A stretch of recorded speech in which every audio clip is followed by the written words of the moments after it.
চাৰিদিনৰ কাৰণে আমাৰ এভিকশ্যন প্লান কৰা হৈছে 16, 17, 19, 20 ইয়াতে বেচিকেলি আমাৰ ফিচাৰীখিনিয়ে ডেমলিছ কৰা হ'ব।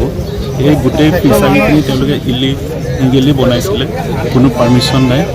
আৰু এইখিনি ফিচাৰী বনোৱাৰ কাৰণে যিহেতু বৰষুণৰ পানী বা তেনেকুৱা ৰেইনি ছিজনৰ পানীটো এই পানীবিলাক বৈ যাব নোৱাৰে।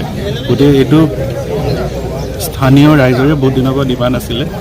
গতিকে আমি এই 4 ডেইজত আমি নিয়েৰলি 500 ফিচাৰী ডেমলিছ কৰিম। আৰু মাটিৰ পৰিমাণ বুলি ক'বলৈ গ'লে 230 বিঘা হ'ব।